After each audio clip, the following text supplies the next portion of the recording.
Okay, friends, good evening. Today I'll be solving this question paper in front of you. 1 second, let me just share it. Okay, here you go. I'll be solving this question paper, and I believe this belongs to the CUET of Uttar Pradesh, 2024. This is the booklet, and we are going to begin this. Question number 1. It says rearrange the following phrases in the right sequence. Now, as जैसे मैंने आप लोगों को पहले भी पढ़ाया है कि आपको पूरा ये पढ़ने की जरूरत नहीं होती है, इसमें से सिर्फ आपने कीवर्ड्स देखने और आपका 1 सेकंड में आंसर आएगा। अब इसमें मुझे सबसे पहला क्लू जो मिल रहा है बड़े आराम से, वो है 1 second, draw color red. Yeah, there I go. Okay, मुझे पहला क्लू जो मिल रहा है वो मिल रहा है बड़े साफ साफ। या देर जो पहला क्लू मुझे जो मिल रहा है साफ साफ वो है बट। अब देखोगे कि बट क्यों आंसर है मेरा। बट इसलिए मेरा आंसर है क्योंकि बट क्या है, what is but? But is a coordinating conjunction. अगर कोऑर्डिनेटिंग कंजंक्शन है तो इसका मतलब ये होता है कि इससे आगे भी एक क्लॉज है और इसके पीछे भी एक क्लॉज है, राइट? तो अब हमने देखना ये है, अब नेचुरली ये तो अंडरस्टूड हो गया कि was hardly A complete sentence नहीं है, ये भी क्लियर है कि for 7 hours a complete sentence नहीं है।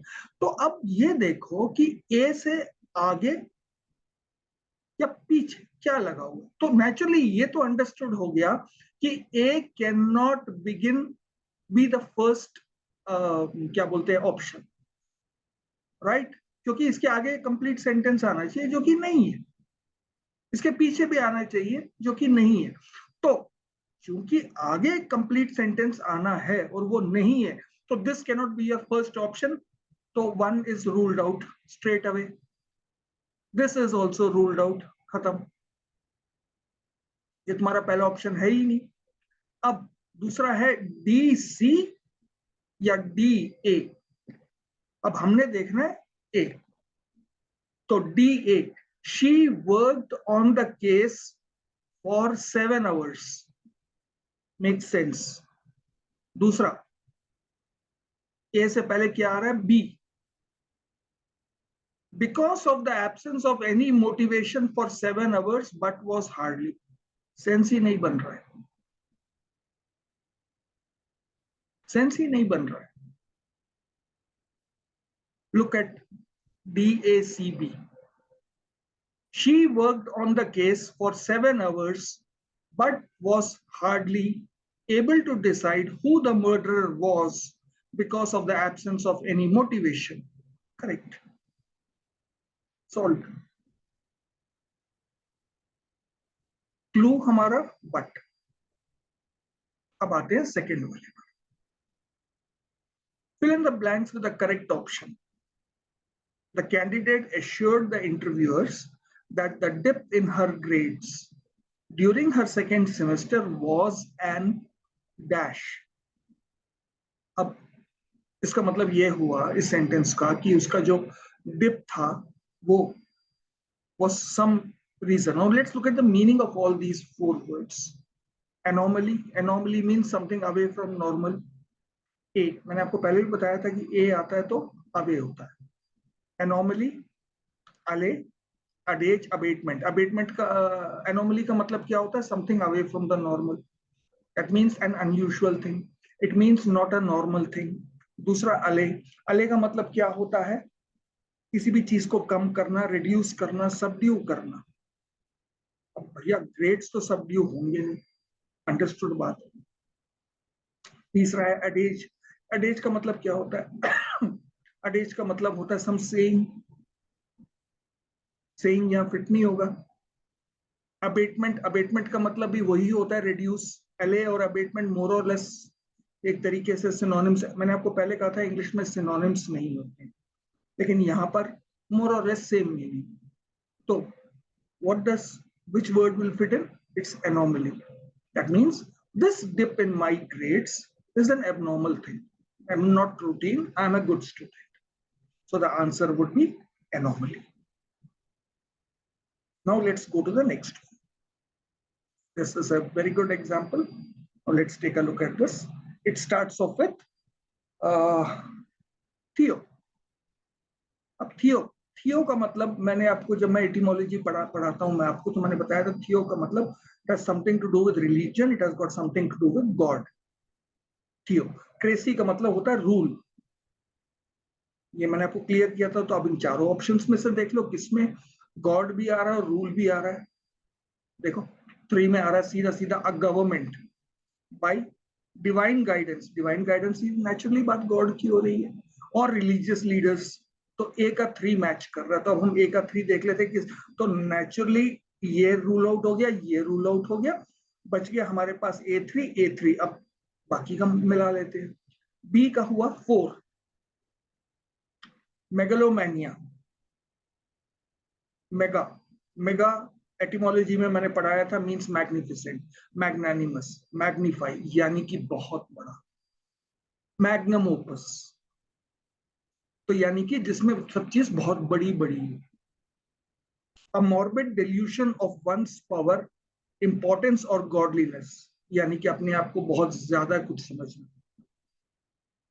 एक सेंस में मीनिंग आता है, एक सेंस में मीनिंग आ रहा है, लेकिन अभी भी कंफ्यूजन है। कोई बात नहीं, छोड़ देते हैं। अब आता है एपोथिकरी। अब यहाँ पर तुम्हारी वो क्या बोलते हैं, वोकैबुलरी काम आएगी। Apothecary is a place where you get drugs, and drugs का मतलब दूसरे ड्रग्स नहीं भाई। ड्रग्स का मतलब होता है ड्रग्स जो क्या बोलते हैं, मेडिसिन वाले ड्रग्स एंड प्रेस्क्रिप्शन। चौथा है एंटीक्वेरियन। एंटीक्वेरियन एंटीक 2 ले भाई, D2 मैच हो गया सीधा सीधा, clear cut. So your answer is A3 theocracy, government by divine. B4 megalomania, B4 C1 and D2. This is your answer. Now let's go to the next one. A small dash between two children ended up as a group fight. अब भैया match, अब small match, you don't have a small match और a big match, you have a match. तो ये small जो है ये लग ही नहीं सकता ना कॉन्टेस्ट के। You don't have a small contest, you don't have a big contest, you have a contest. You don't have a small race, you don't have a big race, you have a race. Altercation, altercation का मतलब क्या, छोटी सी झड़प। Small altercation. Your answer is altercation. Let us go to the next one. Replace the underlined word with the most appropriate synonym. यहाँ पे vocabulary का question है ये। For some time now we have been toying with the idea. Toying with का मतलब होता है किसी चीज के बारे में सोचना, किसी को टटोलना, किसी को कोई पॉइंट भी हो सकता है। तो चारों में से देख लो, सीधा सीधा कंसिडरिंग आता है इसका आंसर। क्यों? When you're toying with something, you're considering something. उलट पुलट के देख रहे हो, आइडिया भी हो सकता है उलट पुलट के, चलो भाई ऐसे कर ले, नहीं ऐसे कर ले, नहीं ऐसे कर ले, so that way. So the answer is considering. अब आता है नेक्स्ट। इसमें केयरफुल ऑपोजिट है। At first the workers were agreeable to the proposals of their manager, but later they were. But लग गया तो इसका मतलब पहला agreeable है, तो नेचुरली आगे का जो मीनिंग होगा वो अग्री का ऑपोजिट होगा। अब उन्होंने रिकनसाइल दे दिया यहाँ पर, तो गलत बात है भाई। अग्रीएबल और रिकनसाइल तो एक ही मीनिंग होता है, तो तुम अग्रीएबल का ऑपोजिट देखो ना। अग्रीएबल का क्या, रेसिस्टेंट? नहीं, रेसिस्टेंट का मतलब अग्रीएबल से तो नहीं आता, अग्री से डिसअग्री आता है, रेसिस्टेंट तो आता नहीं। एस्ट्रेंज्ड, एस्ट्रेंज्ड क्यों है? एस्ट्रेंज्ड इसलिए हो सकता है, एस्ट्रेंज का मतलब होता है कि अलग हो जाना, इकट्ठे नहीं होना। तो अग्री का एक तरीके से आ सकता है। कोऑपरेट, भाई कोऑपरेट और अग्रीएबल तो दोनों पॉजिटिव वर्ड्स हैं, नेगेटिव वर्ड है नहीं। अग्रीड, अग्रीएबल है तो फिर क्यों बट लगा हुआ भाई? अग्रीड भी नहीं है, द आंसर इज estranged. अब आते हैं नेक्स्ट वाले पर. She was able to give a dash explanation. Collaborate का मतलब होता है दो लोगों का मिलके काम करना. कोलैबोरेट का मतलब होता है किसी चीज का एविडेंस देना. क्रेडिबल का मतलब विश्वास करने लायक. क्रेडिटेबल जिसको की वैल्यू दी जा सकती है. नहीं समझ में आ रहा, कोई बात नहीं. इसमें क्रेडिबल और क्रेडिटेबल में आपको डाउट आ रहा होगा, मुझे मालूम. छोड़ दो उसको, छोड़ दो. सीधा आओ कोलैबोरेट पर. देखो किसमें मिलके काम करने की बात हो रही है. अगर कोलैबोरेट होगा तो विथ साथ में ही आएगा. देख लो किस सेंटेंस में विथ है. You collaborate with someone, isn't it?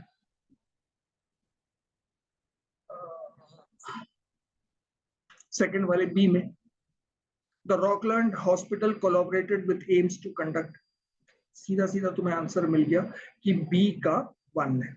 अब बी का अगर 1 है तो ruled out, ruled out, ruled out. ये आ गया भाई तुम्हारा आंसर बी का 1. अब बाकी मैच कर लो. कोलैबोरेट, कोलैबोरेट का मतलब सपोर्ट करना. The doctors give the prognosis by corroborating their diagnosis with several tests. हाँ, डॉक्टर्स को अपना डायग्नोसिस देते हैं, फिर उसको भाई सही है या गलत है उसका कोरोबरेट करते हैं. भाई देखो ये टेस्ट भी ये कह रहा है, ये वाला टेस्ट करवाया कह रहा है. So you get the answer. The answer to this is the third one. Let's come. तो बड़ा सिंपल सा है. Most of the guests arrive for the concert by the bus. अब आता है नेक्स्ट वाला 9th. Choose the word closest in meaning to the underlined word. Why did you make that flippant remark about her choice of clothes? Flippant का मतलब क्या होता है? Flippant का मतलब होता है सीरियस नहीं होना, not seriously. तो sarcastic हो नहीं सकता flippant का opposite. Disrespectful, yes, जब तुम सीरियस नहीं हो तो you're disrespectful. Casual, casual का और indifferent एक ही मतलब होता है, उसमें flippancy नहीं आती. इसका आंसर होगा disrespect. अब आता है नेक्स्ट. केयरफुल ऑपोजिट है. The thief showed his disbelief. इतना तक ही पढ़ने की बात ठीक है. The thief showed his disbelief. Show का ऑपोजिट क्या होता है? डिस्प्ले. भाई शो और डिस्प्ले तो सिनोनिम्स है, एक ही मतलब हुआ.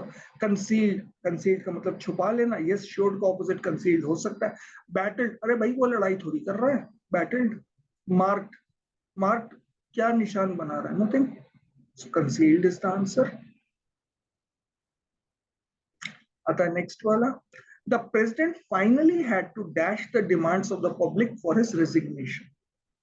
इसका मतलब लोग उसके रेजिग्नेशन मांग रहे थे, तो उसने क्या किया? क्या उसने इग्नोर किया? अगर इग्नोर किया तो फिर फाइनली क्यों लगा? फाइनली हैड टू इग्नोर, इसका मतलब पहले ध्यान दे रहा था. Doesn't make sound logical. The president finally had to initiate the demands.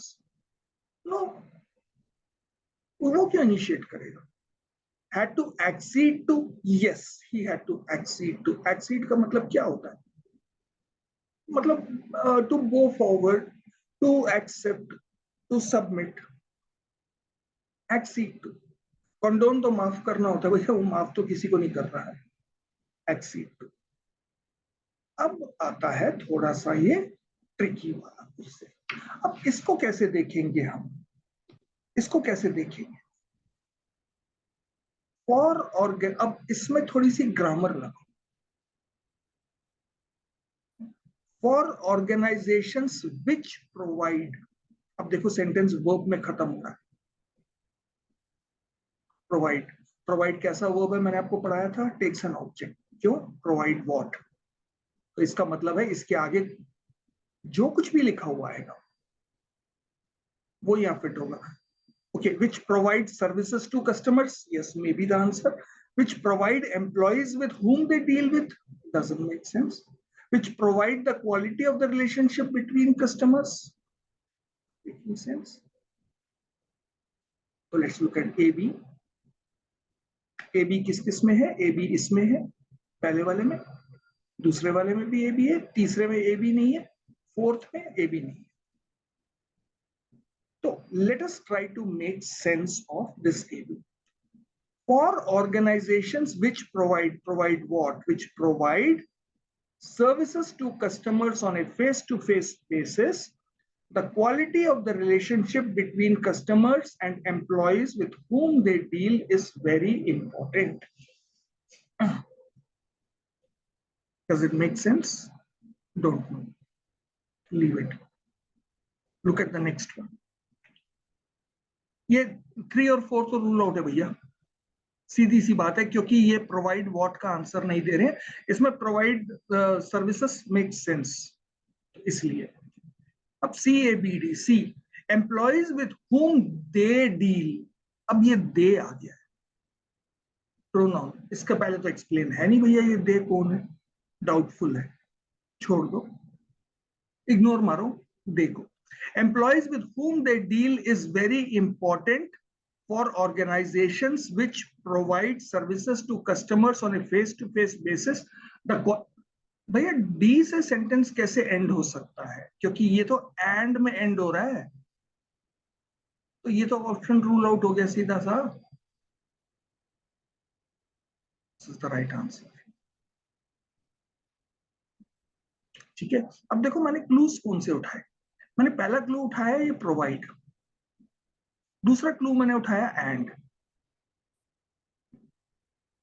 इससे तुम्हें मालूम पड़ जाता है भाई, सीधी सी बात है, अगर कोई एक सेंटेंस तुम्हारा, कोई एक ऑप्शन एंड में एंड हो रहा है और नीचे दिए ऑप्शंस में से वो एंड जो है एक है, तो कैसे सेंटेंस खत्म होगा. समझ में आ रही है मेरी बात? तो ऐसे एलिमिनेट करते चलो, तुम्हारा काम आसान होता जाएगा. आगे चलते हैं. रीअरेंज द फॉलोइंग, ये भी वही चीज है. हाँ, ये थोड़ा सा अब ट्रिकी आ गया. अब यहां पर जो है कोई क्लू नहीं मिल रहा, तो इसमें पहला क्लू जो मिल रहा है एस, ये हमें पहला क्लू मिल गया. पहला क्लू मिलने का मतलब क्या होता है इसमें. नाउ एस क्या चीज है, कंजंक्शन, ये तो हमें मालूम है, प्रपोजिशन मालूम है, ये हमें मालूम है. तो अब अगर मैं ये मान के चलूं कि एज से सेंटेंस स्टार्ट हुआ, as he was going to the market he lost his phone, as ऐसे सेंटेंस स्टार्ट होता है, तो इसका मतलब है सेंटेंस का वर्ब जो है लास्ट में आना चाहिए. देखते हैं अभी. As a concept fundamental to. अब फंडामेंटल टू व्हाट?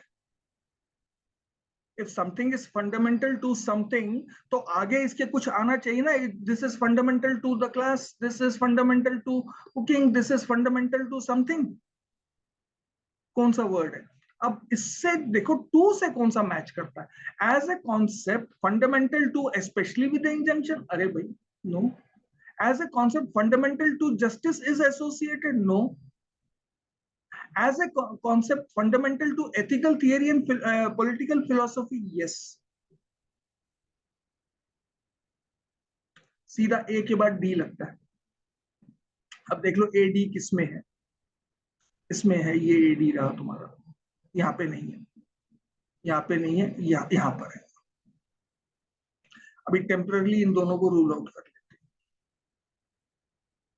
अब इन दोनों को मैच कर लेते हैं, इन दोनों को मैच करके देख लेते हैं कि कौन सा आंसर आ रहा है. अब जो मैंने कहा था पहले कि ऐसे सेंटेंस ऐसे भी स्टार्ट हो सकता है, तो उसी को हम लेते हुए फोर्थ ऑप्शन को लेते हैं या थर्ड को पढ़ लेते हैं, कोई फर्क नहीं पड़ता, पढ़ने तो हमको दोनों ही. As a concept fundamental to ethical theory and political philosophy, justice is associated with the notion of equity and equality, especially with the injunction to treat equals equally. अब देखो इक्वालिटी की, इक्विटी और इक्वालिटी की बात हुई और उसके बाद फिर से इक्वली की बात हो गई, तो दिस मेक्स सेंस. लेकिन अभी हमें सी पढ़ना है.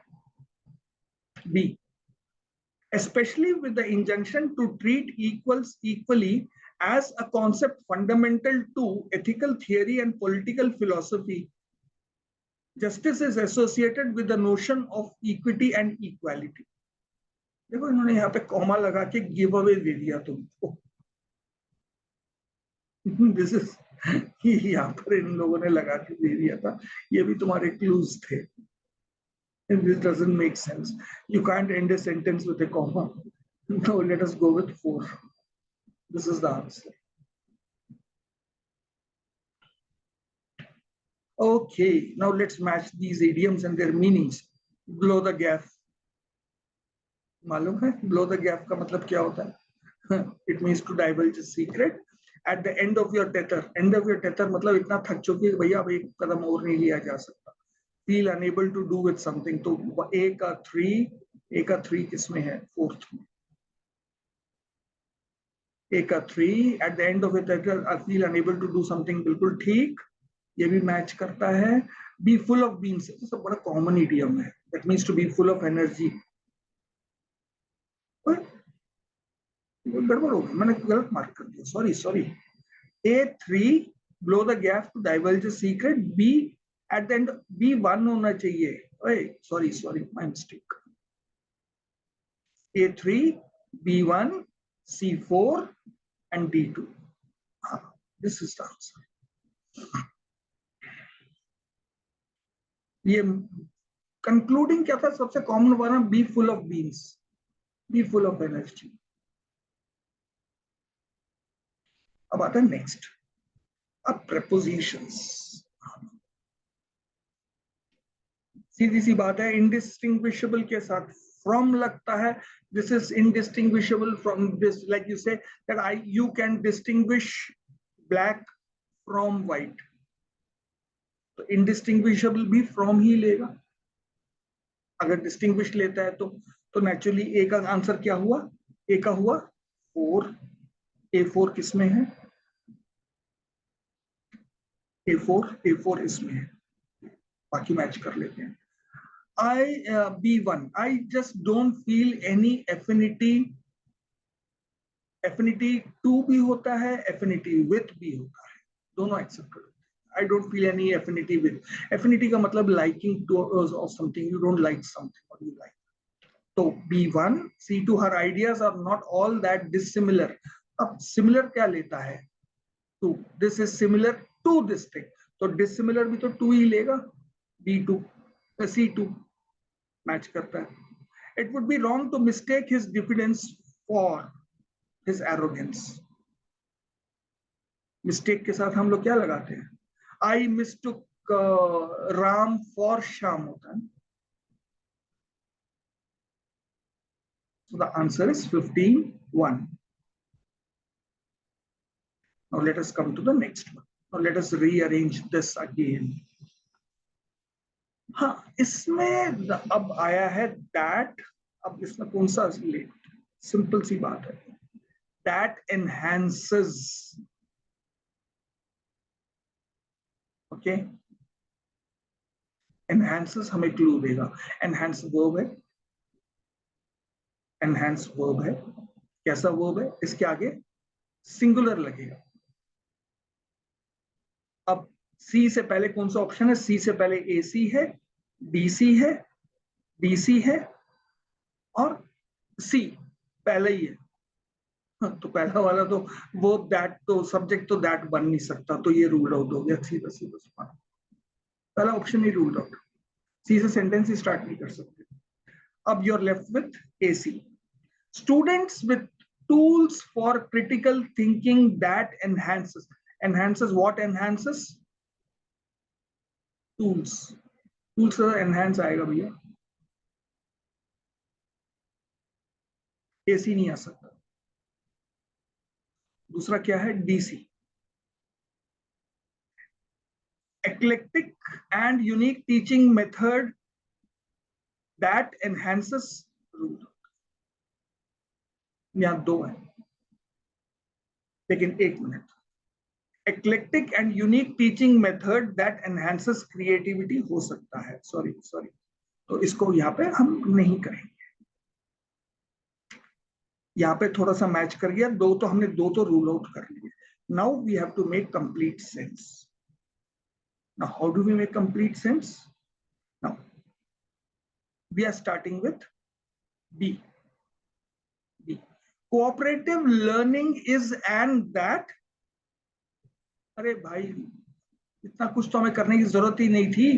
एन लगा हुआ है. सबसे बड़ा क्लू तो सामने बैठा हुआ था जो हमने देखा ही नहीं.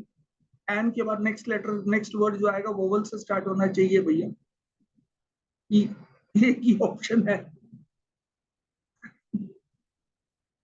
एक ही ऑप्शन में ई था. एन के बाद अगला वर्ड. तो तुम्हारा जो वो क्या बोलते हैं, B D is your clear cut option. B D. Cooperative learning is an eclectic and unique teaching method that enhances that enhances creativity and provides students with tools. लो, एक सेकंड में आ गया आंसर. इससे पहले एन देख लेते तो इतना वो सिरदर्दी करने की जरूरत ही नहीं थी हम, है कि नहीं. अब आते हैं next one. Let us take a look at the next one.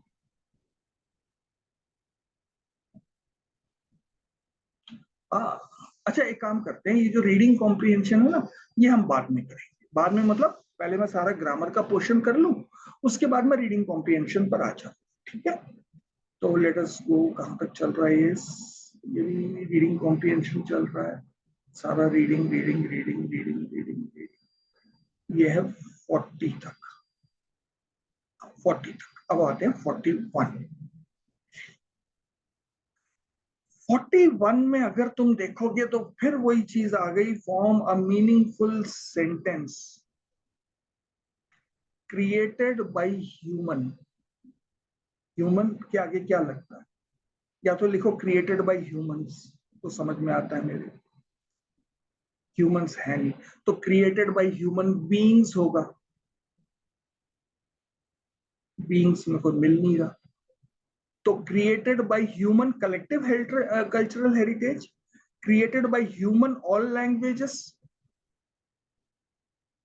AC का ऑप्शन तो है नहीं भाई, सीधी सी बात है. तो सीधा जाके देख लो, कहीं पर अगर एसी का ऑप्शन मिल रहा है तो काट दो. वो है नहीं. क्रिएट, अब हमें क्या मिल रहा है क्रिएटेड. ए के बाद क्या है? ए के बाद यू हैव ए बी. उसके बाद you have A D. And then you have again A D. And then you have a last. Created by human तो हो नहीं सकता था. क्रिएटेड बाय ह्यूमंस होना चाहिए था. तो A can not be the last option. सीधा खत्म. बच गए 3. अब देखो किसका ऑप्शन सही बनता है. A B. Created by human created by human collective cultural heritage communities are our all languages. अरे our दूसरा क्लू. our what?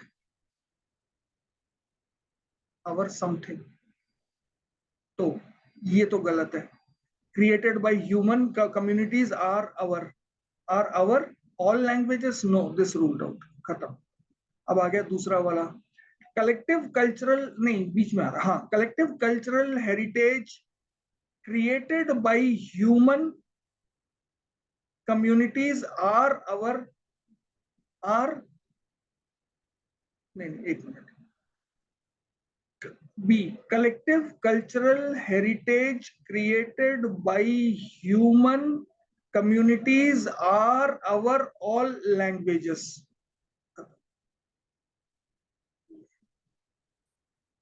क्यों? Reason. All languages created by human communities match करता है. कम्युनिटीज.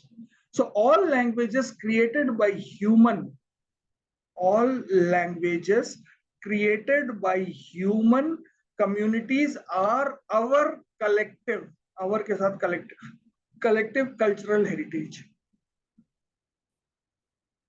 सीधा सा आंसर है 3. ठीक है. Next. Fill in the blanks with the correct option. 42. The principal addressed us in the assembly and dashed the rumors of an early summer break.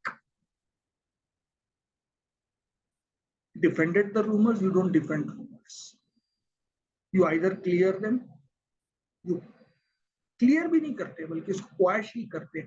Quash का मतलब क्या होता है? मसल देना, चटनी बना देना. रिब्यूक का मतलब डांटना होता है, नॉट. सो 42 का 2. क्वैश्ड.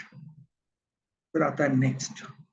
शी वॉज वेरी, ये तो इडियम्स फ्रेजल वर्ब्स है. तो she was very what? Cut up. I have plenty of interesting books to give away. ये तो बड़ा सिंपल सा गिव अवे था. तुम B1 से लेके चल लो, तुम्हारा क्लियर हो जाता है. अब Rahul is trying to give away on smoking. Cut down, cut up, give in. Actually यार कट डाउन. तो D2 किसमें है? इसमें है. और I have plenty of books to give away B1 भी इसी में है. This is the answer. ये तीनों गलत हो गए. नेक्स्ट. सारे ही एडवर्ब्स. इसमें से मुझे फिर बट दिखाई देगा. बट का मतलब क्या होता है? अगेन वही मैंने कहा था, दो पार्ट्स ऑफ द सेंटेंस, दोनों में कॉन्ट्रास्ट. दोनों में कॉन्ट्रास्ट. अब इस कॉन्ट्रास्ट को यहां पर देखते हैं. It was a serious accident but the car was. अगर बैडली होगा तो फिर बट क्यों लगाया? सीरियस है तो होगा ही होगा. Reasonably damaged makes sense. Quickly damage तो हो नहीं सकता. Hardly damaged. तो या तो B2 है या B4 है. B4 है, B2 है, ये दो है. इन दोनों में से तो तुम्हें तो आंसर मिल गया है कि B2 B4 चारों में वही है.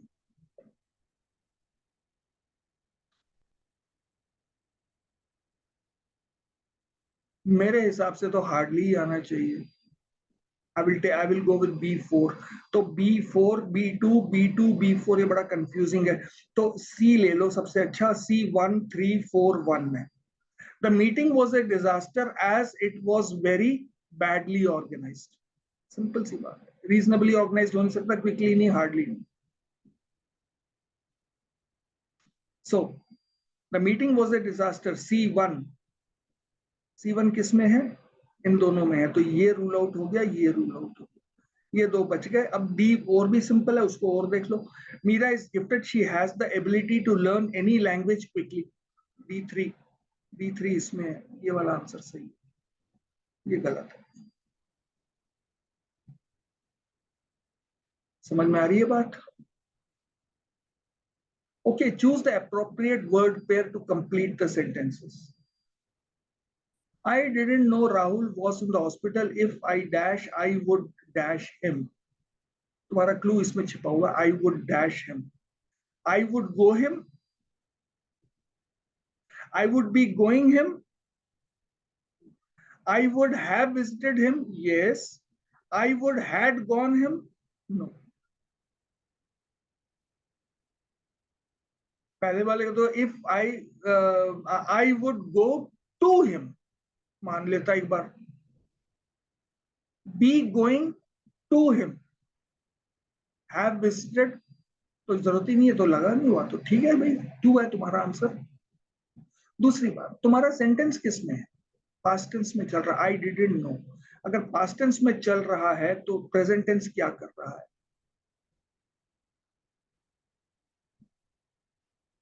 ठीक है. तुम्हारा एक ऑप्शन तो वैसे ही रूल आउट हो गया था. ये हो गया. And if I know, past tense, फिर प्रेजेंट टेंस, फिर परफेक्ट फॉर्म लगाओगे. ऐसे नहीं होता भैया. Maintain a tense. इसमें से न्यू और गो तो इसलिए मैंने रूल आउट किया क्योंकि इसके आगे प्रेपोजिशन नहीं है. ये टेंस की वजह से रूल आउट किया. इसमें भी टेंस आगे पीछे हो रहा है. इसमें टेंस कंसिस्टेंट है. ये पास्ट परफेक्ट है, ये पास्ट परफेक्ट है. So this is the answer. 46. Identify the option closest in meaning to, यानी कि जो मैच करता है। साइकोफेंटिक, कवर्डली का मतलब डरपोक होता है, डोमिनेटिंग का मतलब डोमिनेट करना होता है, फ्लैटरिंग का मतलब चापलूसी करना होता है। अब बायोग्राफी या चापलूसी तो करेगा ही। इंसोलेंट का मतलब होता है बदतमीज होना, बहुत रूडली जवाब वगैरह देना।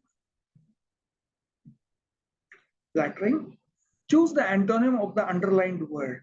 The minister unleashed a compliment. यहां पर सबसे बड़ा क्लू ये है, when you unleash something, it's normally used in a negative sense. You don't unleash your happiness, you unleash your anger. तो ये नेगेटिव चीजों के साथ ही अनलीश लगता है। अब एंडोर्समेंट पॉजिटिव वर्ड है, रेगुलेशन कुछ भी नहीं है। ये speculation, you can not unleash speculation, you can unleash a denunciation. Denunciation का मतलब किसी भी चीज को रिपेल करना, किसी भी चीज के अगेंस्ट बोलना, किसी भी चीज को डिनाउंस करना। You can go with denunciation, क्योंकि you cannot unleash a regulation against the newspaper. You cannot unleash a speculation. Speculation का मतलब क्या होता है? Just to, I mean, have a doubt, to speculate on something, to bet future destiny. नहीं है. So it's denunciation.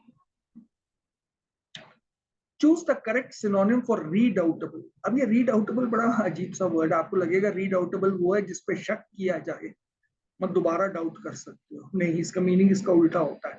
रीडाउटेबल वो होता है जिसे डाउट न किया जा सके, someone who is beyond doubt, redoubtable. Redoubtable वो होता है जो बहुत पावरफुल हो, बहुत रेप्यूटेड हो, बहुत रिस्पेक्टेड हो, जिसकी बहुत ज्यादा value. That's the meaning of redoubtable. अब रीडाउटेबल का ऑपोजिट फ्लिम्सी होता है। परप्लेक्सिंग का मतलब कंफ्यूजिंग होता है। फॉर्मिडेबल होता है, फॉर्मिडेबल वो होता है जो बहुत ताकतवर हो, जो बहुत बड़ा हो स्टेचर में। So redoubtable goes with formidable. The answer is formidable. Choose the correct antonym. Antonym, be careful, sullen का मतलब सडियल। मोरोस, मोरोस का मतलब तो दुखी होता है, लेकिन हमने उल्टा चुनना है। रेटिसेंट का मतलब one who is not forthcoming. Timid का मतलब डरपोक। जीनियल का मतलब हंसमुख। सलन का ऑपोजिट जीनियल आएगा। टिमिड जो है ब्रेव का बनता है, तो इन दोनों में अगर चुनना पड़े तो गो विद जीनियल। ये सिनोनिम एंटोनिम्स को पकड़ने का मैं एक अलग से वीडियो भी बना के दिखाऊंगा आपको। Rearrange the following parts in the correct sequence. Again, फिर correct sequence. देखो तुम्हारे क्लू इसमें बड़े प्यारे प्यारे हैं। आर, ठीक है, मेन, दो बड़े प्यारे क्लू बैठे हो। अब आर से ले लो, वॉट आर इन बॉर्न, तो इसका मतलब इससे पहले प्लूरल आना चाहिए, सीधी सी बात है। ए से पहले क्या है? डीए है, उसके बाद एसी। इससे तो स्टार्ट ही नहीं होगा, रूल आउट इमीडिएटली। सीए और डीए, वो डीए डीए बराबर है। चलो देख लेते हैं डी में क्या है। Perceptions of smell, the men are inborn. The men are inborn क्या भाई? डी ए कट गया, डी ए कट गया, तुम्हारा आंसर ये निकला।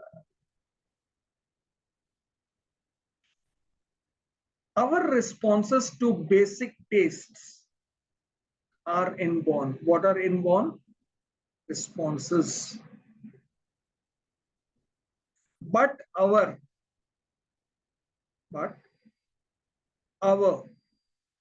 perceptions, of smell, the main constituents, the main, अब देखो मेन से तुम अगर पेयर बनाओ इस तरीके से भी जा सकते हो।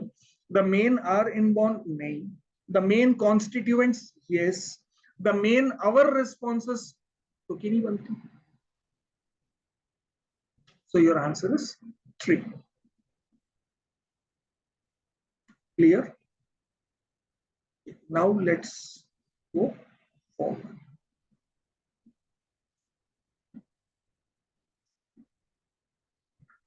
I'll be taking a break 1 minute. I'm just pausing the video for a moment.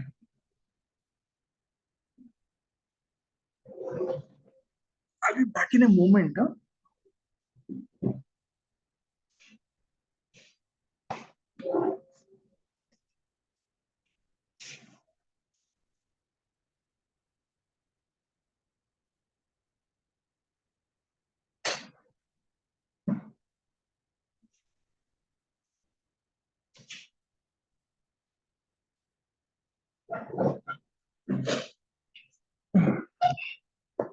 Okay.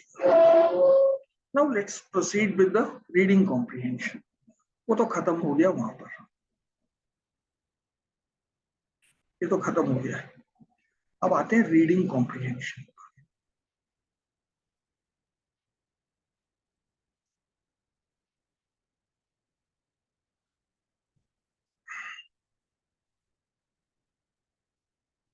अच्छा, आप लोगों के पास ये क्वेश्चन पेपर तो होगा ही होगा. अगर नहीं है तो आप मेरे टेलीग्राम चैनल पर जाकर इसको वहां से डाउनलोड कर सकते हैं. मैंने पोस्ट कर दिया. टेलीग्राम चैनल का लिंक नीचे डिस्क्रिप्शन में आपको मिल जाएगा. ठीक है. तो now let's take up these answers. The author grew up with the expectation that she would take up editorship of a magazine. कहीं पर भी नहीं लिखा हुआ editorship of a magazine. Translation of literary pieces कहीं पर भी मेंशन नहीं है इसमें. Creative writing, the job of a critic. अब creative writing और job of a critic ये दोनों मेंशन है इस पैसेज में. So let us go and check now. What does it say? When I was in my late teens and still undecided about which language I should write in, he told me that the language one is born into, one's mother tongue, can be the only possible medium of creative expression. Clear aa gaya? Right. For most of his life, my father, Sripat Rai, had been Sripat Rai, Premchand, the famous Hindi, वो है ना क्या बोलते हैं, writer, story teller Premchand. उसका असली नाम धनपत राय था. आपको शायद पता नहीं होगा. उसका असली नाम धनपत राय था. उसका बेटा श्रीपत राय, ये उसकी पोती है जो ये लिख रही है, ग्रैंड डॉटर. तो she is also a known writer.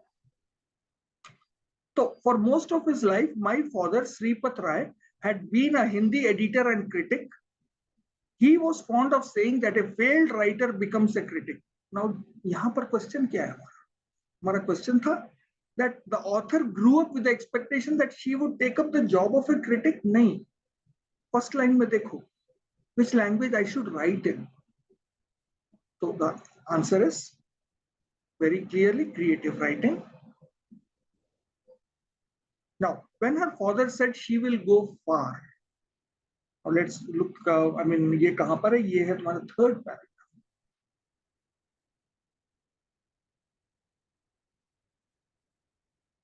कहाँ पर लिखा है? ये she will go far. He seemed happy that I was showing an inclination for writing. ये भी first answer को ही prove करता है. She will go far. He told my mother after reading the first story that I had sent him from Melbourne. अब Melbourne से story, ठीक है. यहाँ पर she will go far is an idiom. इसका मतलब है बहुत दूर तक जाएगी. इसमें नेचुरली अगर तुम आकर देखो, शी विल ट्रैवल वाइडली तो सेंस नहीं है. She will achieve great heights in life. Yes. She will go too far one of these days. No?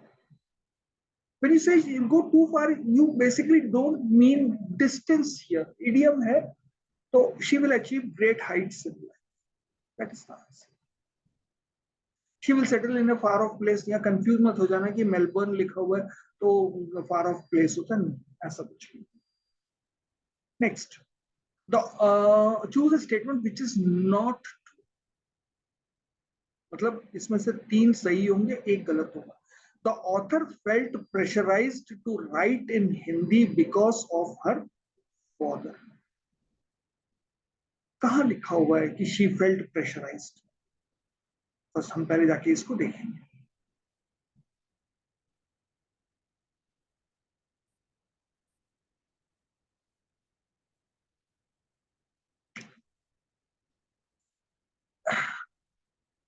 थोड़ा सा यहाँ पर इसका सेंस आ रहा है. Another thing that I barely acknowledged even to myself was that I felt something like shame whenever I thought of writing in English. It seemed wrong for a granddaughter of Premchand even to be thinking so. तो ये थोड़ा सा है कि उसको ये pressurise हुआ, ये सेंस आता है यहाँ पर. लेकिन क्वेश्चन क्या है? The author felt pressurized to write in Hindi because of her father. No, not because of her father, because of her grandfather. तो यहाँ पे अब थोड़ा सा माइंड में कॉन्फ्लिक्ट स्टार्ट हो जाएगा. इसका आंसर क्या है? ये फादर है या उस पे प्रेशर था या नहीं था, ये थोड़ा सा डाउटफुल है. तो इसको अभी हम थोड़ा साइड में रख देते हैं. She felt obligated to carry on the legacy of Premchand. She felt obligated to carry. This is true. Why she felt obligated to carry on the legacy? Because, what do you mean by legacy here? First thing is Premchand was a writer. She also is becoming a writer. The second thing is,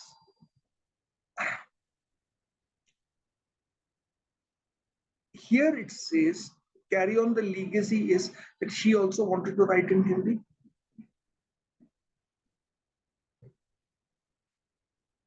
Okay. And here comes a sentence which says, my father's pronouncement on the mother tongue stayed with me when I later started writing fiction in Hindi.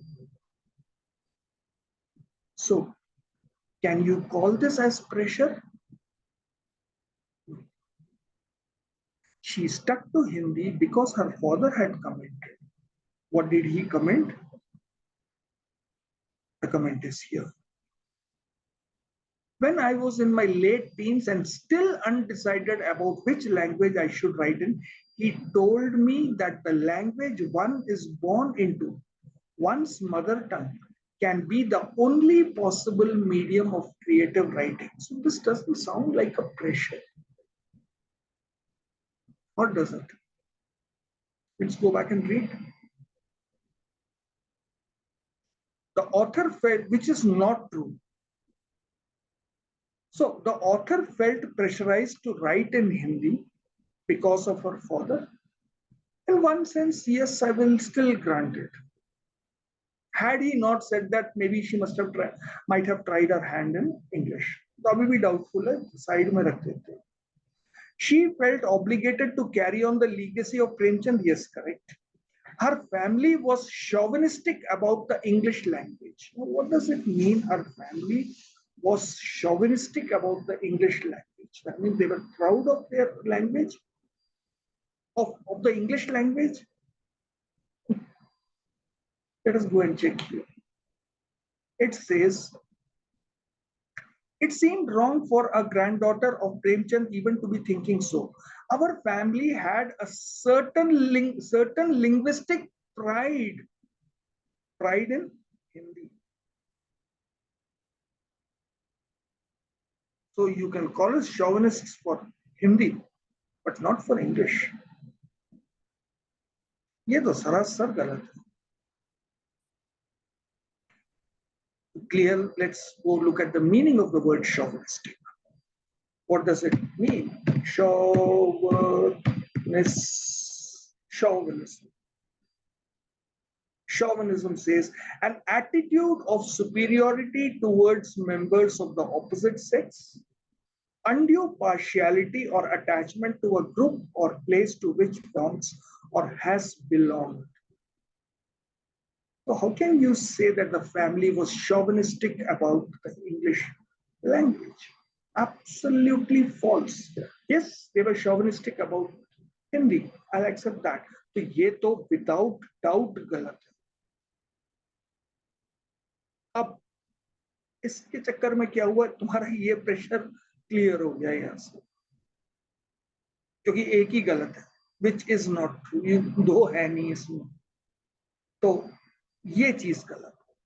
She was in awe of the extensive reach of her grandfather's writings. Yes, this is true. It's said in the last paragraph that I always wondered about how he wrote and all that stuff. You know, this, if you read this clearly, you will understand that yes, this sentence is true, that she was in awe of the extensive reach of her grandfather's writings. So इसका answer 19 का 3 है.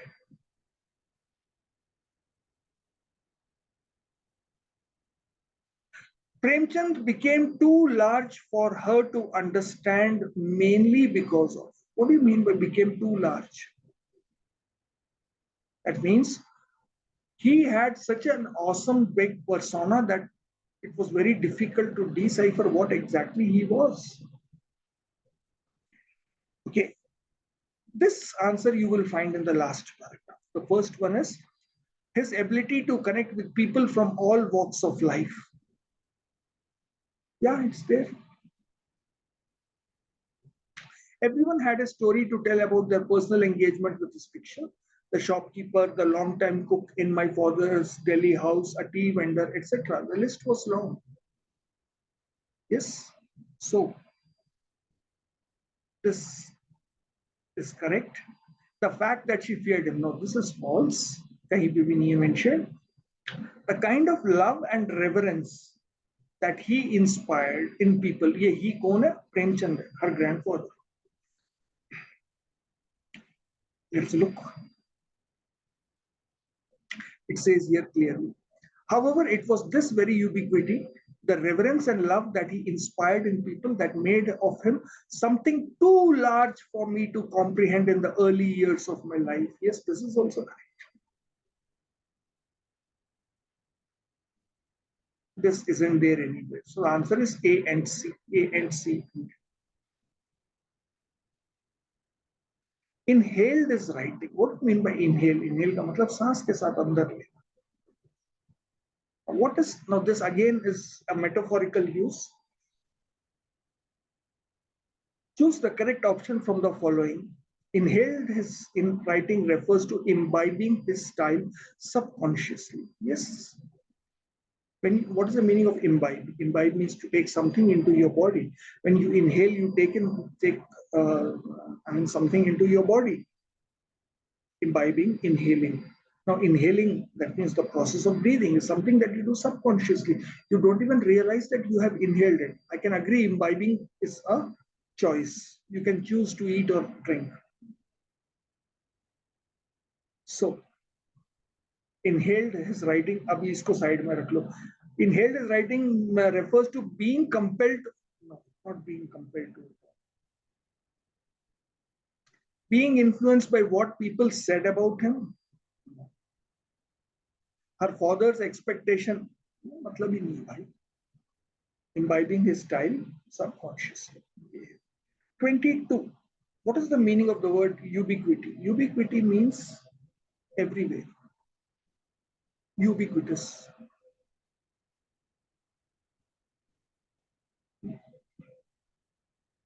We need a synonym here. Occasional तो meaning आएगा नहीं इसका, कहीं पे भी नहीं लगता. Restricted इसका ऑपोजिट हो जाता है एक सेंस में. Unwanted मतलब ही नहीं उठता. So omnipresence is the answer. Okay. With that we finish this. We go to the next passage. 23. ये थोड़ा सा हमें बहुत सोच समझ के इस पे काम करना पड़ेगा. The author argues that humans don't have free will because our decisions are shaped by past events and environmental influences. कहाँ लिखा है? First paragraph. Free will is the ability to decide and act from any influence of past events. It implies complete freedom to make any choice absolutely. We clearly don't have free will. our decisions and actions are never divorced from the past. That means past plays a very important role. So the answer to this is our decisions are shaped by past events and environmental influences. यहाँ पे बहुत strong word use किया, never. इसका मतलब कोई exception है ही नहीं. So the answer to this one appears to be first. दूसरा देख लेते हैं. We are inborn with predetermined choices that we are forced to make. No, we are not forced to make. कहीं नहीं लिखा हुआ. क्या लिखा हुआ है? Yes, we are born with inborn choices. That is there. देखो क्या क्या लिखा. We have a conditioned mind. Our memories, past impressions and experiences bias and shape our thoughts and actions in the present. It is our karmic imprint. Not just what we are born with, but also what we accumulate while living. So, and then he talks, we can consider it as the result of our genetic code. तो इसका मतलब क्या हुआ? इसका मतलब ये हुआ कि we are the author, we don't have any free will because we are born with predetermined choices that we are forced to make. We are not forced to make. We are without. हम तीसरा देख रहे थे. We are always dictated by our mind to make this. No. Human beings are born slaves of social constructs and expectations. इसके बारे में कोई बात नहीं. We are born with predetermined choices. No, we are not born with predetermined choices. We are born with those perceptions, those events, those experiences. लेकिन choice तुम्हारे पास ये नहीं होगी अगले जन्म में तुम जाओगे तो तुम्हें ये choice मिलेगी. तुम कैसे choose करोगे ये वो बताएंगे, लेकिन क्या choice आएगी ये तो कोई नहीं बता सकता. So the answer is 23 का first. Okay, now let's go and look at 24. 24, karmic imprint. Karmic imprint refers to, the passage implies what? The ability to bring about change in oneself? No. We read what was karmic there. ये हमने अभी पढ़ा ही था थोड़ी देर पहले. ये देखो. It is our karmic imprint. Our memories, past impressions and experiences bias and shape our thoughts and actions in the present. It is our karmic. So karmic even refers to the past birth also. So it implies our genetic code, upbringing, and environment. This is the correct answer. The truth of our being, our individuality. No, it doesn't talk about this. We have read the line just now.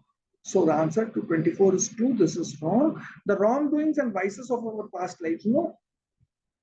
Though they play a role, but they are not the only things. It again depends upon your upbringing. It depends upon your environment. It also depends, you can say that wrongdoings and vices, and not necessarily only wrongdoings and vices. It's also silent on that. It says what you have done in the past life, that could even be a good thing. So this is also wrong. So 24 का answer भी 2 होगा.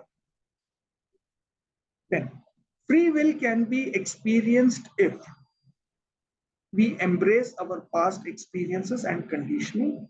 अब इसको जाके check करना पड़ेगा. Free will can be experienced if we embrace our past experiences and conditioning. कहाँ लिखा हुआ? Last paragraph में आपके. If you wish to expand the scope of your agency, यहाँ पर agency का मतलब क्या? Agency का मतलब the action that you take. यहाँ पर it means the action that you are supposed to be taking. So explore ways to engage in sustained inner work. Inner work का मतलब होता है introspection, meditation, thinking about your actions. Deepen your self-awareness. Examine and reform your conditioned beliefs. Don't be stuck by them. If they're wrong, change them. So we embrace. No, we don't embrace our past experiences and conditioning. We let go of them. Ulta likha hai.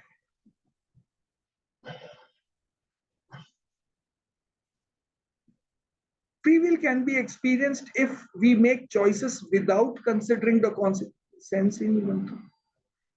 Can be experienced if we let go of our ego, attachments, and fixed beliefs. Yes, ये कहाँ mentioned है? ये यहाँ mentioned है.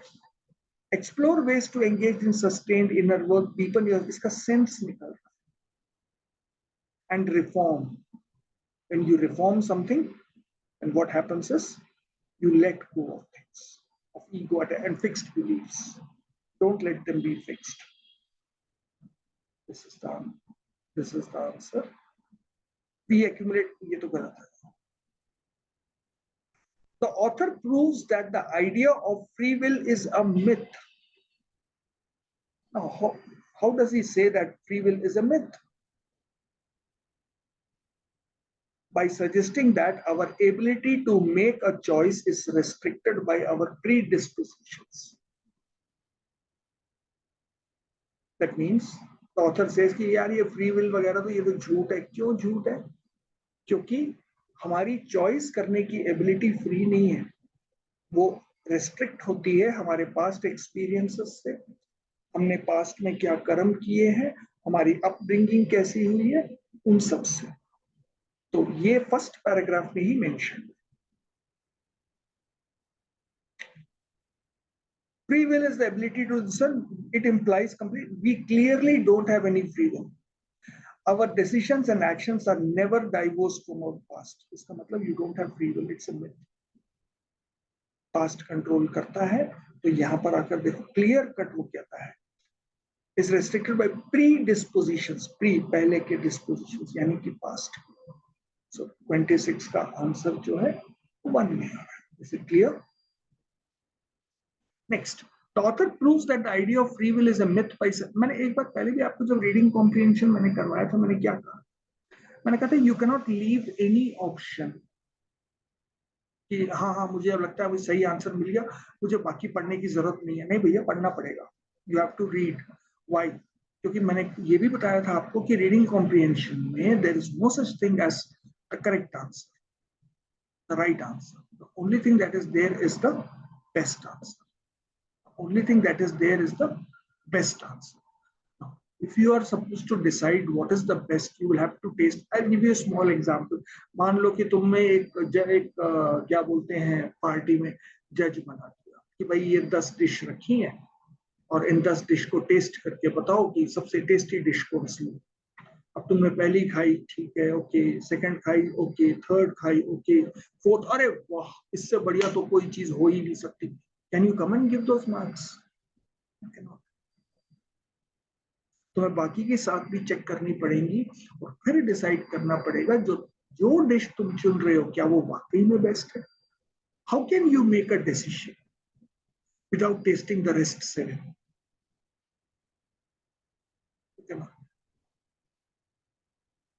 You cannot. So in reading comprehension, मुझे मालूम है कि इसमें टाइम कंज्यूमिंग है, लेकिन ये टाइम लगेगा, ये लगाना पड़ेगा. अभी थोड़ी देर पहले क्या हुआ था, वो जो हमें प्रेमचंद की स्टोरी के बारे में हम बात कर रहे थे, उसका जो फर्स्ट वाला line, pressurized by father, unable to make a decision. क्यों? लग भी रहा था कि सही है, नहीं भी लग रहा था, तो कंफ्यूजन था. वो कंफ्यूजन अगर मैं उसी को मार्क करके बैठ जाता तो आज मेरा आंसर गलत हो जाता. लेकिन जैसे जैसे मैं आगे बढ़ता गया, मुझे एक ऐसा मिल गया जो शोविनिस्ट इंग्लिश वाला था, क्लियर कट जो गलत है. जैसे ही वो क्लियर कट गलत मिला तो उसमें तो हमें डाउट था, तो वो तो एकदम से रूल आउट हो गया ना, हमें डिसाइड ही नहीं करना पड़ा उसका. सो रिमेंबर दिस, तुम्हें हमेशा पूरा पढ़ना पड़ेगा. You have no other option. Clear?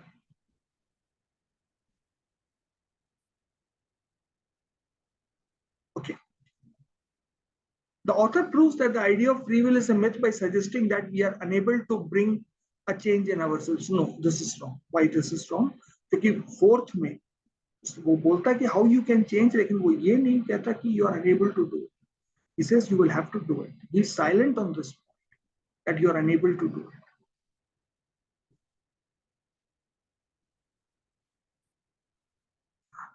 The author proves, और देखो क्वेश्चन कैसे पढ़ रहा हूं मैं, सिर्फ चॉइस पढ़ के नहीं जा रहा हूं, मैं क्वेश्चन को स्टेम के साथ पढ़ता हूं. वही तरीका होता है समझने का. और तुमने ये भी नोट किया होगा कि मैंने चारों ऑप्शंस एक साथ नहीं पढ़े हैं, एक एक ये करना होता है, नहीं तो रीडिंग कॉम्प्रिहेंशन में गलती होना बहुत बहुत इजी है। The author proves that the idea of free will is a myth by suggesting that our choices are solely guided by the current environment. Not solely guided. अभी पढ़ा था हमने कि पास्ट लाइफ भी होता है, अपब्रिंगिंग भी होता है।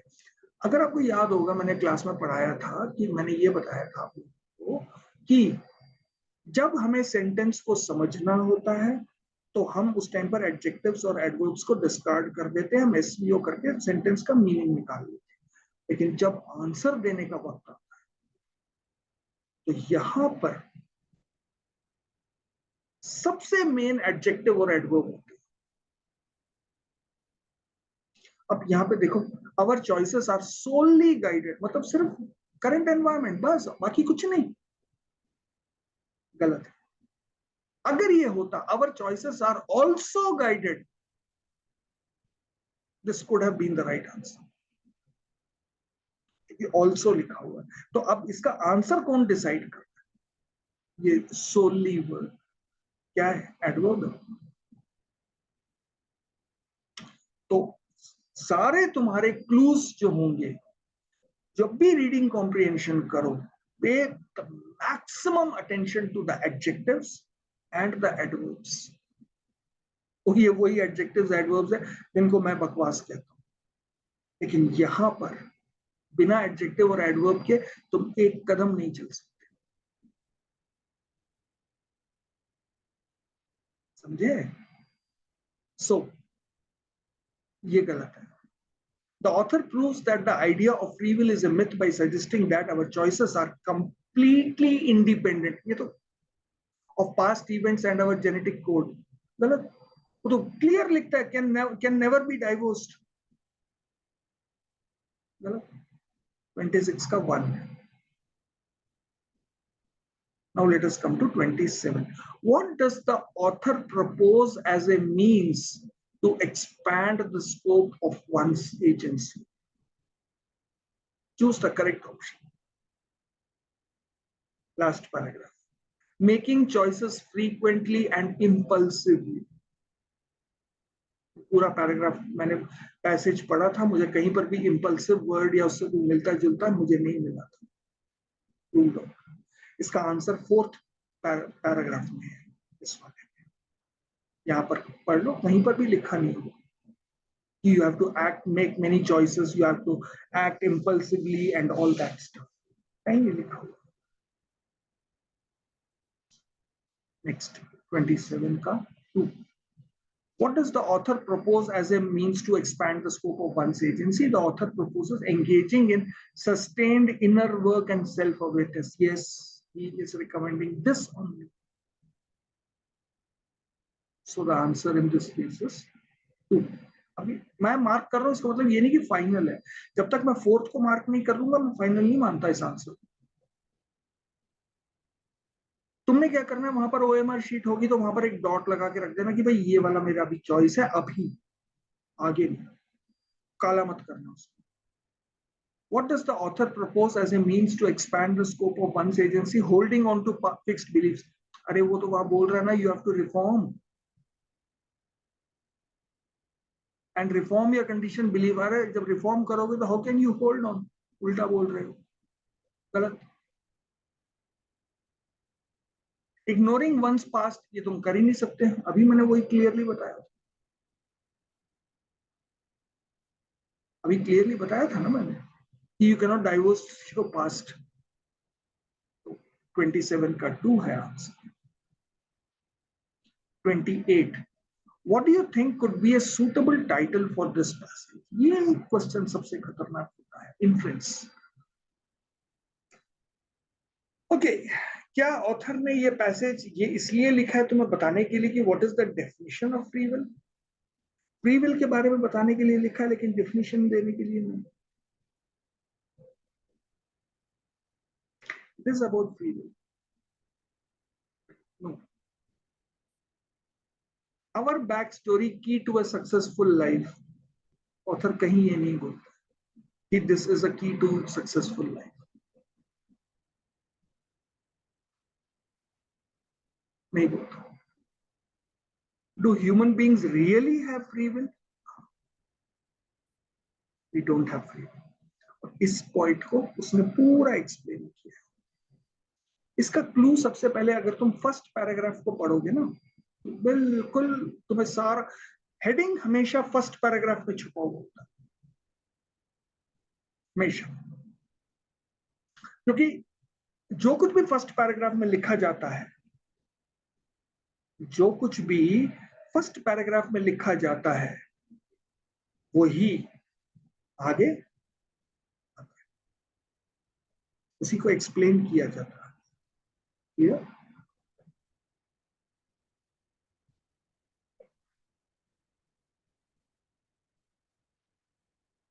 सो 28 का आंसर है do human beings really have free will. अब making choices every man's prerogative, तो इसके बारे में बात ही नहीं कर रहा। वो तो ये नहीं कह रहा, वो ये थोड़ी कह रहा है कि तुम चॉइस नहीं कर सकते, वो तो तुम्हें लिमिटेशंस बता रहा है चॉइस करने की। सो फोर्थ इज रॉन्ग। ये अब थोड़ा सा नेक्स्ट जो आया है कॉफी, बड़ा सिंपल सा है, मुश्किल नहीं है, लेकिन क्वेश्चन इन्होंने टफ किए। क्या बोलता है? Cocoa was first introduced by. अब अगर इसको पढ़ोगे ध्यान से तो सबसे पहले वो स्टार्ट करता है यहां पर, ये देखो, it talks about the Olmec people. Olmec people कौन है? जो सेंट्रल अमेरिका में रहते हैं। फिर it was even enjoyed by the asterisk emperor. Asterisk emperor कौन है? मुझे नहीं मालूम। ऐसा नहीं है कि मुझे नहीं मालूम है, लेकिन मैंने पहले बताया हुआ है, डोंट ब्रिंग आउटसाइड नॉलेज। वही पढ़ो जो यहाँ लिखा हुआ, यही तुम्हारा बाइबल है। आगे एस्टिक पीपल, तो अब कौन कौन मेंशन हो रहे हैं इसमें? पहले ओल्मेक पीपल मेंशन हो रहे हैं जो कि अमेरिका में रहते हैं, फिर एस्टिक एम्परर हुए, उसके बाद फिर एस्टिक लोगों की बात कर रहा है, और उसके बाद आगे चलते हुए फिर एस्टिक की बात हो रहा है, फिर स्पेनिश आते हैं। Now, after the Spanish arrived in the Americas in the 1500s, liquid chocolate made its way across the pond. Now, across the pond, basically Atlantic Ocean. Across the pond, where wealthy Europeans added sugar and drank it warm. Question ये है कि cocoa was first introduced by whom? The American people, Olmec people, Aztec people, and Spanish people. अगर तुमने carelessly पढ़ो तो तुम Olmec people mark करके आ जाओगे, मुझे मालूम है। क्वेश्चन क्या पूछा गया? क्या इन लोगों ने इंट्रोड्यूस किया? नहीं, इंट्रोडक्शन उनके पास तो पहले से ही था। Who discovered? I can understand, Olmec people. लेकिन क्या ओल्मेक पीपल ने इंट्रोड्यूस किया? किया तो किसको किया? उन्होंने जो कोको को इंट्रोड्यूस किया तो किसको किया? किसी को नहीं किया, वो खुद ही पीते थे। और दूसरी बात, ओल्मेक पीपल कौन थे? अमेरिका के ही लोग थे ना, हमने पढ़ा ना अभी, सेंट्रल अमेरिका में रहते थे। ये ऊपर देख लो, यहाँ पर सेंट्रल अमेरिका पीपल, तो उनको अमेरिकन नहीं बोलेंगे तो क्या बोलेंगे? तो इसलिए ओल्मेक पीपल गलत है, अमेरिकन पीपल गलत है, एस्टिक पीपल गलत है, इट इज द स्पेनिश। क्यों Spanish? Spanish people introduced it to Europe, it was they who took it from America to Europe, लिखा हुआ है यहाँ पर। After the Spanish arrived in the Americas in the 1500s, liquid chocolate made its way across the pond where wealthy Europeans added sugar and drank it warm. तो made its way across the pond का मतलब उसके उस पार गई। कौन लेकर गया? The Spaniards, Spanish took it. तो उन्होंने ही तो इंट्रोड्यूस किया ना फिर यूरोप में। देखने में बड़ा सिंपल सा क्वेश्चन था, लेकिन था नहीं, क्योंकि वहां पर वर्ड इंट्रोड्यूस्ड लिखा है, डिस्कवर्ड नहीं लिखा हुआ। So the answer is Spanish people. Now the Aztec people made their coca palatable by, how did they make it palatable? मतलब वो कैसे पीते थे basically? So let's go. Did they serve it cold? But the Aztecs didn't serve their coca hot. Okay. And since sugar had not yet arrived from Europe back then, the drink was often flavored with peppers and spices. यहाँ पे क्या बोलता है?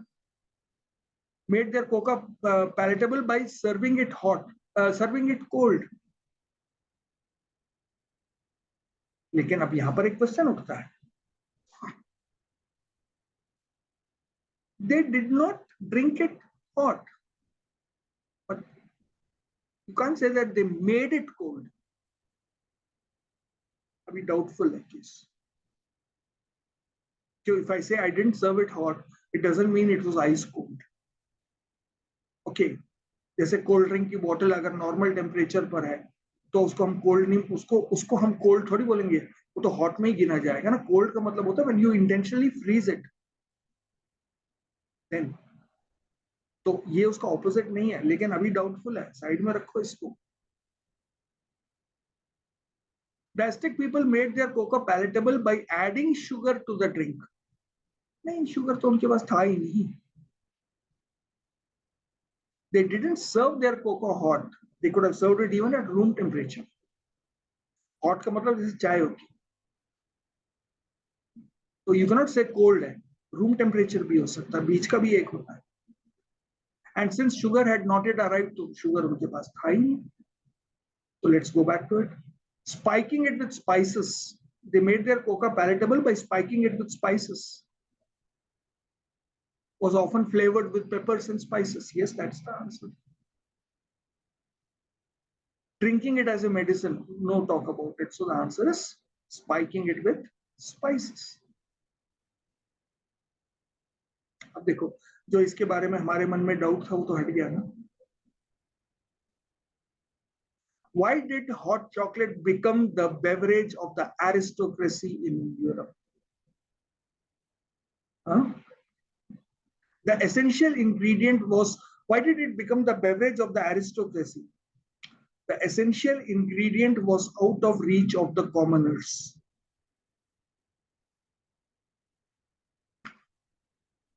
After the Spanish, liquid chocolate made its way across the pond, where wealthy Europeans added sugar and drank it warm, not hot, warm. In chocolate, etc., author says, hot chocolate became the beverage of the aristocracy as sugar was still a luxury. So, coming back to the answer, the essential ingredient was out of the reach of commoners. भाई chocolate का essential ingredient क्या है? Chocolate ही तो होगी ना. लेकिन इस वजह से वो एरिस्टोक्रेसी का फेवरेट नहीं बना, या एरिस्टोक्रेसी अफोर्ड कर सकती थी. वो इसलिए नहीं हुआ कि चॉकलेट महंगी थी, इसलिए कि चीनी बहुत महंगी थी. And sugar is not an essential ingredient of chocolate. अगर शुगर एसेंशियल इंग्रेडिएंट होती तो बाकी लोग क्यों वो चीज डाल के पी रहे थे, आइसक्रीम डाल के पी रहे थे, और वो क्या बोलते हैं स्पाइसेस और चिल्ली एंड वो सब डाल के पी रहे. चॉकलेट का जो एसेंशियल इंग्रेडिएंट है वो तो चॉकलेट ही है. तो answer 1 is wrong. The answer was sugar. The Queen had a marked chocolate maker, nowhere mentioned. Only wealthy Europeans could buy it. Yes, because sugar was a luxury. So the common man couldn't buy it. That is why it became popular among the bureaucracy, because they were wealthy, they could afford sugar. This is the answer. It was being pharma companies के बारे में तो बात ही नहीं हो रही. So 31 का answer 3 है. इसमें बहुत कॉमन है. एरिस्टोक्रेसी देखी, out of reach of commoners देखा, 1 मार्क करके आ जाओगे, मालूम है. लेकिन संभल के चलना होता है रीडिंग कॉम्प्रिहेंशन में. इसीलिए मैं कहता हूं कि don't read the questions first and then go to the passage. Always read, always read the passage first. It saves time. The chocolate didn't survive past the 18th century as people preferred tea, coffee to hot chocolate. इसका मतलब it was a matter of taste. Check करते हैं 32. Soon enough, Though hot chocolate caught on with the masses, chocolate houses, a cross between this one, started popping up around 17th century Europe. In these lively places, hot chocolate was poured, etc. But by the end of the 18th century, chocolate houses had mostly died off, partly because the cost of chocolate was much higher than that of tea or coffee. Not because the people liked tea or coffee. It was because the cost. संभल के करो यहाँ पर. People preferred tea, coffee to hot chocolate. No. When you say preferred, then it becomes a matter of taste. They were forced to. The chocolate houses didn't survive past the 18th century as it catered to the not so elite of the society. No, that's not a reason. That's not a reason. The chocolate houses didn't survive past the 18th century as chocolate was costlier than tea or coffee. ये दिया हुआ clearly. Because the cost of chocolate was much higher than that of tea or coffee.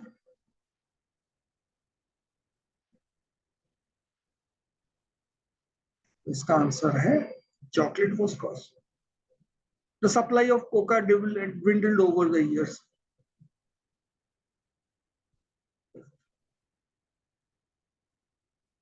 Choose the correct statement from the following. Italians serve hot chocolate flavored with spices. Italians serve it like a thick pudding. Italians serve it like a thick pudding. And they don't serve it flavored with spices. Mexicans serve hot chocolate topped with a dollop of cream. Mexicans punch it up with vanilla, chili powder and cinnamon. अब 1 minute. यहाँ पर with a dollop of cream mentioned है. Ice cream पढ़ने की गलती मत करना. Vanilla है. Vanilla is an essence. Vanilla is not an ice cream. Ice cream में वनीला डालोगे तब वनीला आइसक्रीम बनती है. ये बात ध्यान रखना. So ये गलत है. Colombians serve hot chocolate topped with a dollop of cheese. Colombians serve it with a dollop of soft cheese. So this is the correct answer. 53.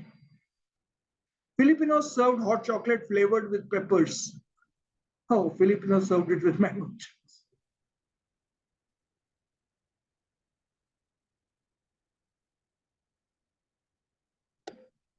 The answer to 33 ka 3.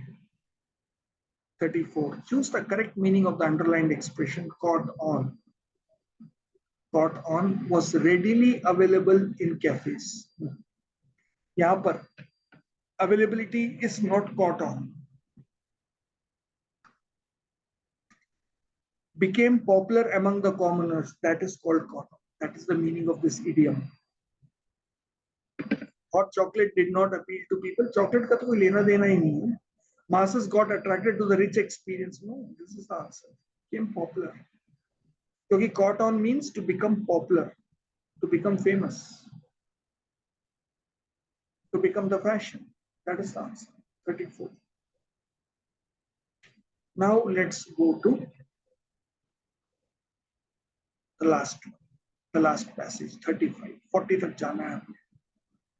Which of the following varieties of, see, I'm going straight away to the questions because I'm expecting that you would have read the passages by now.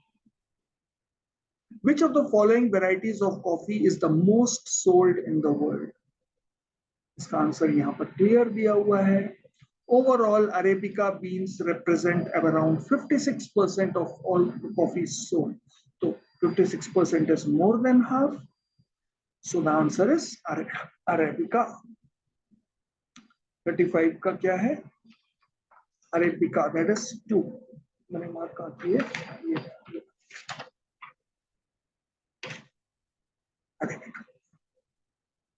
Because it holds 56% of market share, which is more than half. तो बाकी लोग मिला भी ले अपने आप को तो भी इसको तो क्रॉस नहीं कर पाएंगे. तो most sold हो गया. Which of the following species of coffee has more than 2 copies of each chromosome?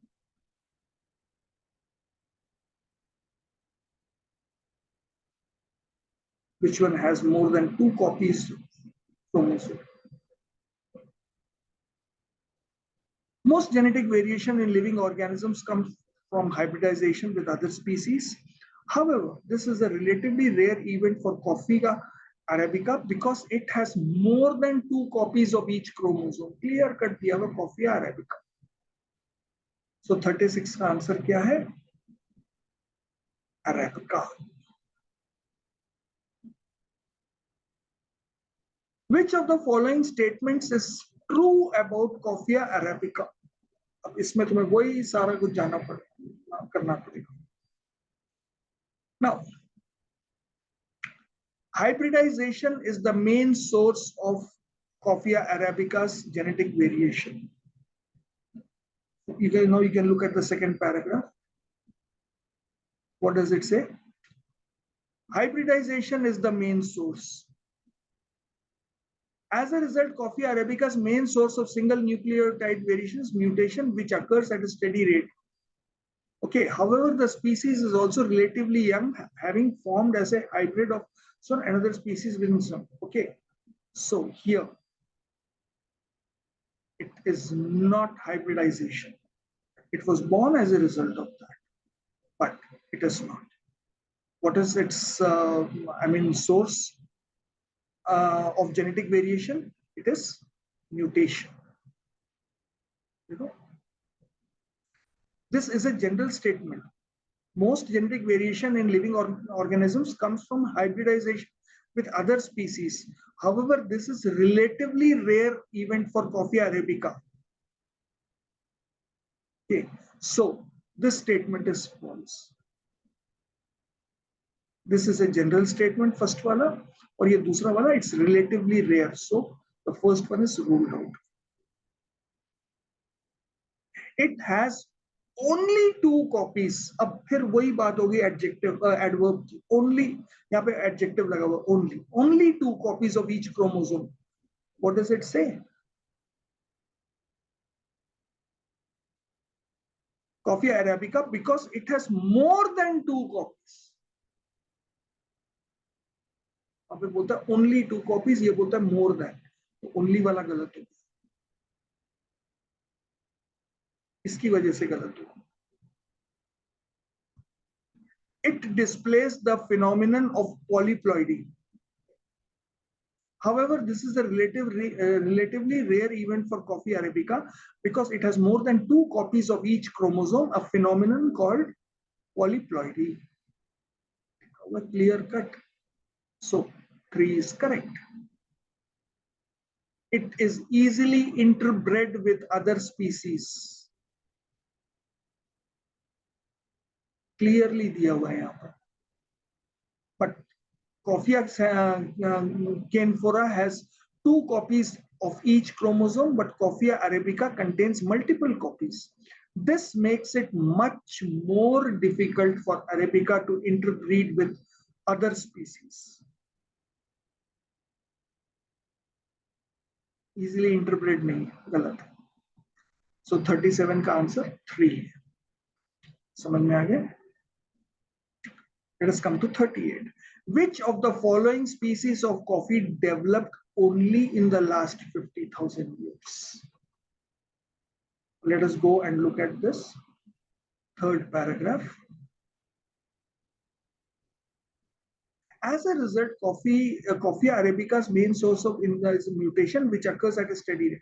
However, the species is also relatively young, having formed as a hybrid of Robusta and Eogenes, whatever. So now it was formed recently. Recently, मतलब ये नहीं कल, relatively, as a hybrid of Robusta and Coffea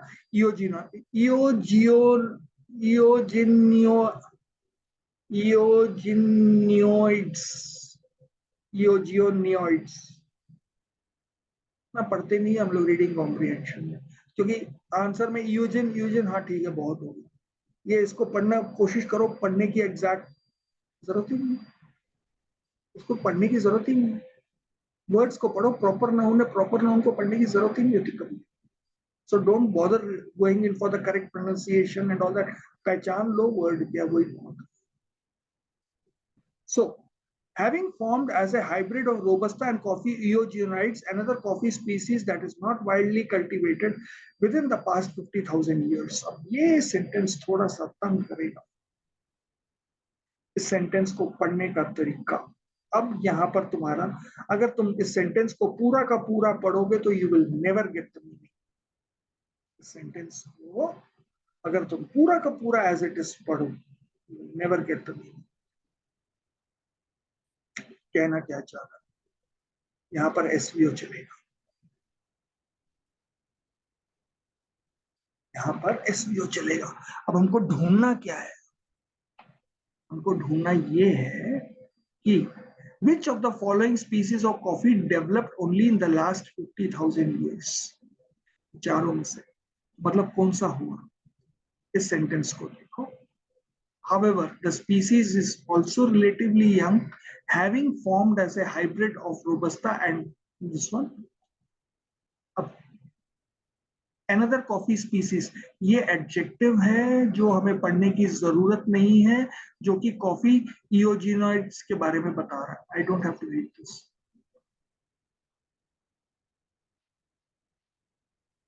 okay, अब sentence पढ़ लो, बिल्कुल clear हो जाएगा. However, the species is also relatively young, having formed as a hybrid of Robusta and Coffea ionoides within the past 50,000 years. Now the answer becomes very clear that this is the most relatively young, क्योंकि it's a hybrid of Robusta and Coffea क्या होती है ionoides. तो अगर उसका hybrid है तो इसका मतलब है वो पहले से थे, तो ऑप्शन रूल्ड आउट, क्योंकि इन दोनों का ही हाइब्रिड करके ये बना है ना, इन दोनों का ही हाइब्रिड करके ये बना है, तो ये दोनों से पहले होंगे, ये बाद में आया है. अब कॉफी कैनफोरा की क्या स्टोरी है वो भी आगे चेक कर लेते हैं. Coffee canephora which is also known as robusta and coffea arabica, sorry coffea canephora which is also known as robusta. यहाँ पर एक कॉमा नहीं है ना, इस वजह से बहुत कंफ्यूजिंग है ये सेंटेंस. ये है तो रोबस्टा का असली नाम कॉफी कैनफोरा है. Coffee canephora which is also known as robusta and Coffea arabica known as arabica. The coffee that we drink comes from two species. Which are the two species? One is this species and the other is this species. And Coffea canfora is also known as robusta and Coffea arabica is known as arabica. Up coffee, no, what is Coffea canfora? Which is also known as robusta. तो यहाँ पर आ जाओ, तो you cannot give Coffea canfora, isn't it? क्योंकि robusta तो पहले से था. Ruled out. अरेबिका. क्यों? अरेबिका के बारे में ही यहाँ बात हुई थी. Now, the coffee that we drink comes from two species, robusta and, तो यानी कि जो कॉफिया, अब देखो रोबस्टा एंड कॉफिया अरेबिका इसमें हो, दिस जो है अरेबिका का ही दूसरा, इसका सॉरी रोबस्टा का ही दूसरा नाम है. Coffea canephora is known as robusta. तो ये रोबस्टा जो है, ये रोबस्टा कॉफिया कैनफोरा ही तो है,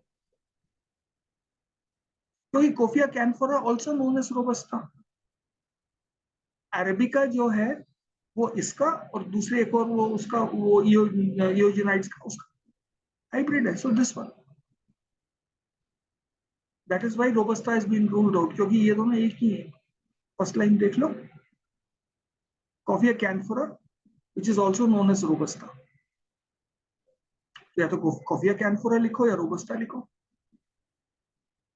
अब क्लियर हो गया. और अरेबिका कहां से आया? रोबस्टा से और कॉफी इयोजेनाइट्स को मिलाकर. तो नेचुरली ये दोनों उससे पहले होनी चाहिए. तो you are left with the answer arabica. That is the answer. So 38 का आंसर है 3. Now, which of the following types of variability is not very high for coffee Arabica? अब ये थोड़ा सा tricky है question. Which of the following types of variability is not very high? इसका answer last paragraph. We are always talking about low variability at the DNA level, but there is variability at the structural level, at the chromosomal level, at the level of deletions and insertions. So we are always talking about this. तो इसका मतलब यही हुआ ना कि DNA level पर variability कम है, लेकिन बाकी जगहों पर तो ज्यादा है क्योंकि but लिखा हुआ है. When you say we are always talking about low variability at the DNA level, there is high variability at these levels. So that means DNA level पर low variability. क्योंकि यहाँ पर बट लगा हुआ है, सबसे बड़ी बात ये यहाँ पर बट लगा हुआ है. So the answer is low variability at the DNA level. Choose the statements that is factually incorrect from the given options. It is possible to roast the beans of a single species of coffee. It is correct. You know,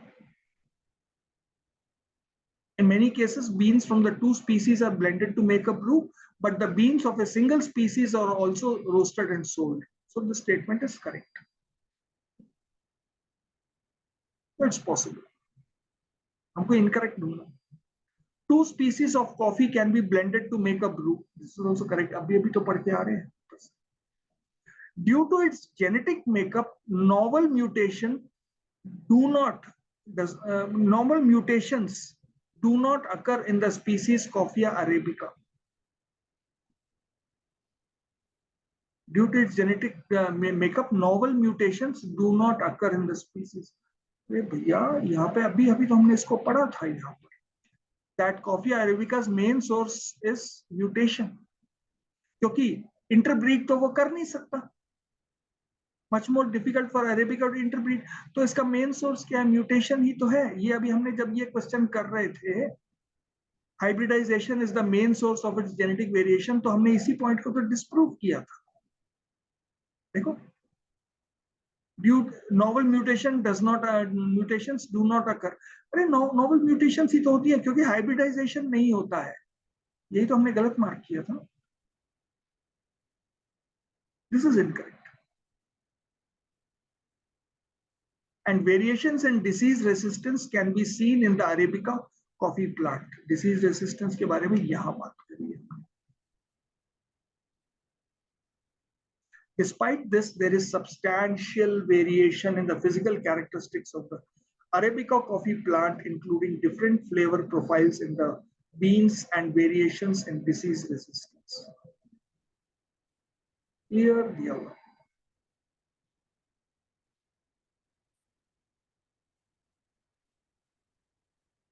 So, ये भी true है.